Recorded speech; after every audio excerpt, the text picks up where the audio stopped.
കോഴിക്കോട്ട് വിരുന്നുകാരനായി എത്തി കോഴിക്കോട്ടുകാരനായ വ്യക്തി കൂടിയാണ് M T. M tick M ടിയുടെ സാഹിത്യ ജീവിതത്തിൽ കോഴിക്കോടിനൊരു പ്രധാനപ്പെട്ട സ്ഥാനം കൂടിയുണ്ട്. കോഴിക്കോടിൻ്റെ ഇടങ്ങൾ, രാത്രിയിലെ കൂട്ടുകെട്ടുകളും ഒത്തുചേരലുകളും ഒക്കെ അദ്ദേഹത്തിൻ്റെ സാഹിത്യ സൃഷ്ടികളുടെ ഭാഗമായിരുന്നു. മലയാളം ഇന്നും അത്ഭുതത്തോടെ കാണുന്ന പല എം ടി സൃഷ്ടികളും ഉദയം ചെയ്തത് കോഴിക്കോട്ടെ ഏതെങ്കിലും പ്രധാനപ്പെട്ട ഇടങ്ങളാണ്. അത് ചിലപ്പം ചില ഹോട്ടലുകളാവാം, ചില സൗഹൃദ സദസ്സുകളാവാം, കടപ്പുറമാവാം. അങ്ങനെ എം ടിക്ക് പ്രിയപ്പെട്ട ഇടങ്ങളൊക്കെ കോഴിക്കോട്ടുണ്ടായിരുന്നു. അതുകൊണ്ട് കോഴിക്കോട്ടുകാർക്കും എം ടി ഒരു സാഹിത്യകാരനപ്പുറം ഒരു സ്വകാര്യ നഷ്ടം കൂടിയാണ് ഇപ്പോൾ എം ടിയുടെ വിടവുണ്ടാക്കുന്നത്. ഐഷത്തുൽ ഷംനയുണ്ട്. എം ടിയുടെ വീട്ടിന് പുറത്താണുള്ളത്. അവിടെ ആളുകൾ വന്നു പോവുകയാണ്. ഷംന, ഞാൻ സൂചിപ്പിച്ചതുപോലെ കോഴിക്കോട്ടുകാരുടെ ഒരു സ്വകാര്യ നഷ്ടം കൂടിയാണ് എം ടി നഷ്ടപ്പെടുമ്പോൾ സംഭവിക്കുന്നത്. ഇന്നലെ സംസാരിച്ച കോഴിക്കോട് മേയർ ബീന ഫിലിപ്പ് അത് വളരെ വൈകാരിക വായ്പകളോടെ പങ്കുവയ്ക്കുകയും ചെയ്തിട്ടുണ്ട്. കോഴിക്കോട്ടെ ജനാവലി എങ്ങനെയാണ് വീട്ടിലേക്ക് എത്തുന്നത്? എന്താണ് വീടിന് പുറത്തുള്ള ഒരു കാഴ്ച? ആളുകൾ ഇങ്ങനെ വന്നു പോവുകയാണോ?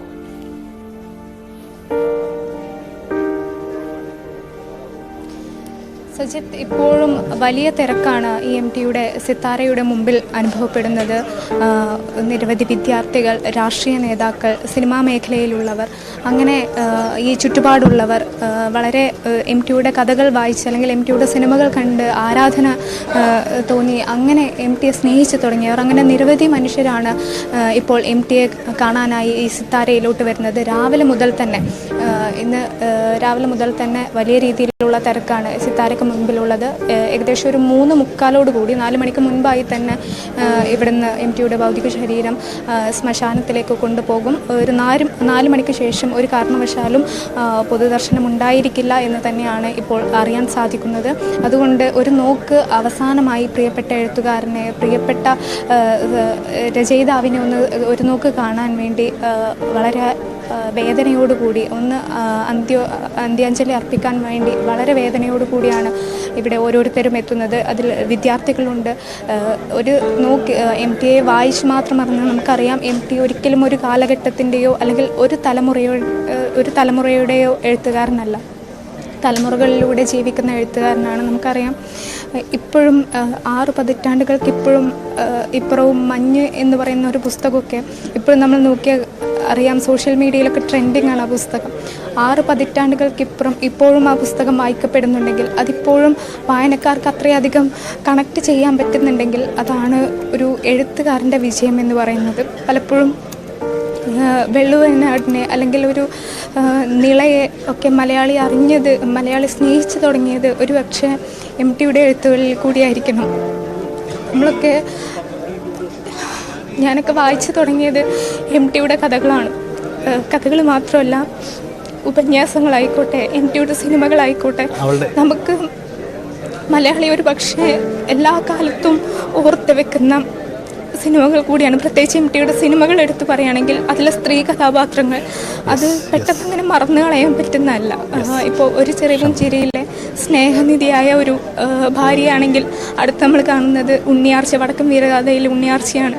പിന്നീട് നഷ്ടങ്ങൾ നേരിടേണ്ടി വരുന്ന നീലത്താമരയിലെ കഥാപാത്രത്തെയാണ്. അങ്ങനെ സ്ത്രീ കഥാപാത്രങ്ങളെ എം ടി പോർട്രേ ചെയ്യുന്ന രീതി, അല്ലെങ്കിൽ എഴുത്തുകളിലൂടെ ആയിക്കോട്ടെ, സിനിമയിലൂടെ ആയിക്കോട്ടെ, മലയാളി എപ്പോഴും ഇഷ്ടത്തോടെ കണ്ടിരുന്ന അല്ലെങ്കിൽ വേറെ തരത്തിൽ കണ്ടിരുന്നത് എം ടിയുടെ വാക്കുകളിലൂടെയും എഴുത്തുകളിലൂടെയാണ്. അപ്പോൾ ആ പ്രിയപ്പെട്ട എഴുത്തുകാരൻ്റെ വേർപാട് അത് ഒരു സ്വകാര്യ നഷ്ടം തന്നെയാണ്. പ്രത്യേകിച്ച് കോഴിക്കോട്ടുകാർക്ക്. പാലക്കാടുകാരനാണെങ്കിൽ കൂടി കോഴിക്കോട് എം ടിക്ക് എന്നും പ്രിയപ്പെട്ട ഇടമായിരുന്നു.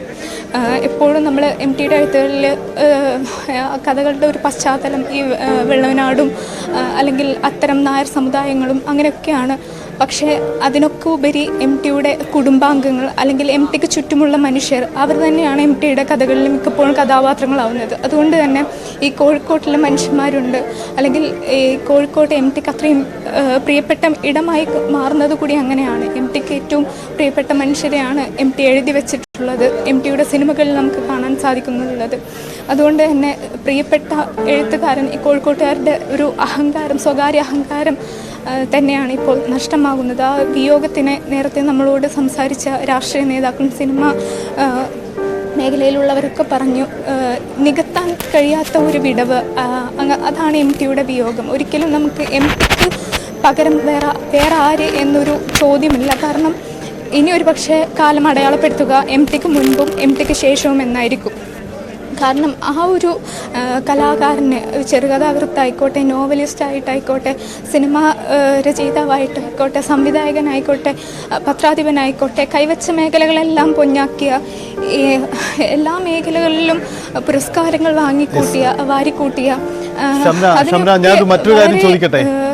ഈ നമ്മൾ എം ഡിയുടെ പുസ്തകങ്ങൾ നമ്മൾ പഠനകാലത്തും പിന്നീട് അല്ലാതെയും ഒക്കെ എം ഡിയുടെ പുസ്തകങ്ങളിലൂടെ ഇങ്ങനെ കടന്നു പോകുമ്പോൾ അതിൻ്റെ ആദ്യ താള് അല്ലെ രണ്ടാമത്തെ താള് മറിച്ച് കഴിയുമ്പോൾ എൻ്റെ സൈഡിൽ നോക്കുമ്പോൾ എം ഡിയുടെ ഒരു അഡ്രസ്സ്, എം ഡിയുടെ എപ്പോഴും ആ കഥാകാരൻ, നമ്മുടെ പ്രിയപ്പെട്ട കഥാകാരൻ എവിടെയാണ് താമസിക്കുന്നത്, അദ്ദേഹത്തിൻ്റെ വീട് എവിടെയാണ്, ചില ഘട്ടമെങ്കിലും അദ്ദേഹത്തിന് ഒരു കത്തെഴുതി പോകണമെന്നൊക്കെ നമുക്ക് തോന്നുമല്ലോ ആ കഥാപാത്രങ്ങളെ അങ്ങ് ഉൾക്കൊണ്ട് കഴിയുമ്പോൾ.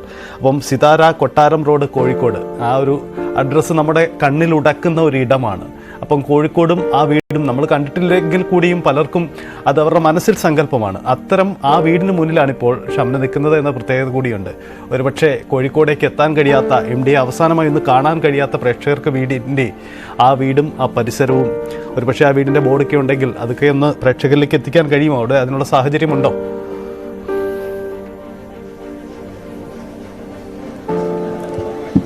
സജിത്ത്, നമ്മൾ എം ടിയുടെ സിത്താരയ്ക്ക് തൊട്ട് മുൻപിലുള്ള ഒരു വീട്ടിലാണ് ഇപ്പോൾ ഉള്ളത്. അവിടെ വലിയ രീതിയിലുള്ള ഒരു തിരക്ക് അനുഭവപ്പെടുന്നത് കൊണ്ട് തന്നെ മാധ്യമങ്ങൾക്ക് ചെറിയ രീതിയിൽ നമ്മൾ തന്നെ ഒഴിഞ്ഞ് മാറി നിൽക്കേണ്ട നിൽക്കുകയാണ്. കാരണം നമുക്കറിയാം, ഈ എം ടിയെ കാണാൻ അത്രയധികം എം ടിയുടെ ആരാധകർ എത്തുന്നുണ്ട്. അപ്പോൾ ഒരു ബുദ്ധിമുട്ട് നമ്മുടെ ഭാഗത്ത് നിന്ന് ഉണ്ടാവാതിരിക്കാൻ അല്പം മാറിയാണ് മാധ്യമങ്ങളെല്ലാവരും നിൽക്കുന്നത്. ഇതാണ് എം ടിയുടെ സിത്താര. ഈ ഒരു വീടിനെ പലപ്പോഴും മലയാളികൾ അത്രയധികം ഇഷ്ടത്തോടെ വായിച്ചറിഞ്ഞ, അല്ലെങ്കിൽ എപ്പോഴെങ്കിലും ഒരു തവണയെങ്കിലും സിത്താരയിൽ എത്തണം എന്ന് ആഗ്രഹിച്ചവരായിരിക്കും മലയാളി വായനക്കാരോ എല്ലാവരും. അത് ഇങ്ങനെ ഒരു വേളയിൽ ഇപ്പോൾ ഞാനാണെങ്കിൽ കൂടി എം ടിയുടെ പുസ്തകങ്ങൾ വായിക്കുമ്പോൾ നമ്മളൊക്കെ ഒരു കാലത്ത് ആഗ്രഹിച്ചിട്ടുണ്ട് സിത്താരയിൽ എത്തണം, എം ടിയെ കാണണമെന്നൊക്കെ. ആദ്യമായിട്ട് എം ടിയെ കാണുമ്പോൾ അത് ഇനി ഒരു തിരിച്ചു വരവില്ലാത്ത ഒരു യാത്രയ്ക്ക് വേണ്ടി കാണുമ്പോൾ അത് അങ്ങേയറ്റം വിഷമിപ്പിക്കുന്ന, അല്ലെങ്കിൽ നമുക്കത് വാക്കുകൾ കൊണ്ട് പറഞ്ഞറിയിക്കാൻ പറ്റാത്ത തരത്തിലുള്ള ഒരു ദുഃഖമായി മാറുകയാണ്. ഇപ്പോഴും എം ടിയെ കാണാൻ ഈ മതനേതാക്കളായിക്കോട്ടെ, രാഷ്ട്രീയക്കാരായിക്കോട്ടെ, സിനിമാ മേഖലയിലുള്ളവരായിക്കോട്ടെ, ഇപ്പോഴും ഒരു തിരക്കിനൊരു കുറവുമില്ല. നമ്മളോട് മുഖ്യമന്ത്രി ഉൾപ്പെടെയുള്ളവർ നേരത്തെ തന്നെ എത്തി അനുശോചനം അറിയിച്ചിരുന്നു. മലയാളത്തിൻ്റെ മഹാനടൻ മോഹൻലാൽ രാവിലെ എത്തിയിരുന്നു. ഇപ്പോഴും സിനിമാ മേഖലയിലുള്ളവർ വന്നുകൊണ്ടിരിക്കുകയാണ്.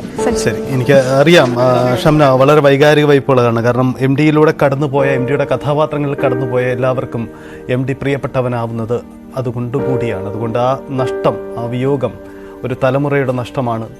അതിനെ വൈകാരിക വായ്പകളോടെ അല്ലാതെ നമുക്ക് ഓർത്തെടുക്കാനാവില്ല. ഒരുപക്ഷെ വ്യക്തിപരമായ അടുപ്പമില്ലാത്തവർ പോലും വൈകാരിക തലത്തിലേക്ക് കടന്നു പോകുന്നതിൻ്റെ കാരണവും അത് തന്നെയാണ്.